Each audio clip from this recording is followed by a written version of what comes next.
இந்த வெயிலுக்கு இதமாக டேஸ்டியாக அதுவும் ஹெல்த்தியாக ஒரு ஜூஸ் பார்க்கலாமா? ஸ்கூல்லேருந்து பசங்க வந்தோடனே ஏதாவது கூலாக கேட்பாங்க, இந்த மாதிரி செஞ்சு கொடுங்க, டேஸ்ட்டாக இருக்கும். ஓகே ஃப்ரெண்ட், இது எப்படி செய்யலான்ட்டு பார்க்கலாம். ஃபஸ்ட்டு வந்து ஒரு இளநீ எடுத்துக்கோங்க. இளநியில் உள்ள தண்ணியை மட்டும் ஃபஸ்ட்டு தனியாக எடுத்துக்கணும்.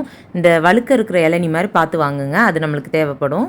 இளநியில் உள்ள தண்ணியை ஒரு பிளேட்டில் வந்து ஊற்றி வச்சுக்கோங்க. அதுக்கப்புறம் ஒரு கடாயில் ஒரு 1/2 கப் அளவுக்கு தண்ணி, ஒரு 5 கிராம் அளவுக்கு அகர் சேர்த்துக்கோங்க. சேர்த்துட்டு ஒரு 3 ஸ்பூன் அளவுக்கு ஒயிட் சுகர் சேர்த்துக்கோங்க. அகர் மெல்ட் ஆகிற வரைக்கும் நல்லா காய்ச்சி எடுத்துக்கணும். அதுக்கப்புறம் பார்த்தீங்கன்னா நம்ம ஒரு ஃபில்டர் வச்சு நம்ம ஏற்கனவே இளநீ தண்ணி எடுத்து வச்சுக்கோல, அது கூட இதை ஆட் பண்ணிக்கோங்க. ஆறுனதுக்கப்புறம் ஃப்ரிட்ஜில் எடுத்து வச்சுருங்க. ஒரு 1 ஹவர் அப்படியே இருக்கட்டும். நம்மளுக்கு வந்து ஜெல்லி மாதிரி ரெடியாகி வரும். இப்போ தேங்காயில் இருக்க வழுக்கையை மட்டும் தனியாக எடுத்துக்கோங்க. எடுத்துகிட்டு மிக்ஸி ஜாரில் ஆட் பண்ணிக்கோங்க. அதுக்கப்புறம் மில்க் மேட் வந்து ஒரு 4 ஸ்பூன் அளவுக்கு சேர்த்துக்கோங்க. அது கூட காய்ச்சி ஆற வச்ச பாலும் ஆட் பண்ணிக்கோங்க. எல்லாமே சேர்த்து நல்லா அரைச்சி எடுத்துக்கோங்க. அரைச்சதுக்கப்புறம் நம்மளுக்கு இப்போ ஜெல்லி ரெடி ஆகிடுச்சு. அதை வந்து குட்டி குட்டியாக கட் பண்ணி எடுத்துக்கணும்.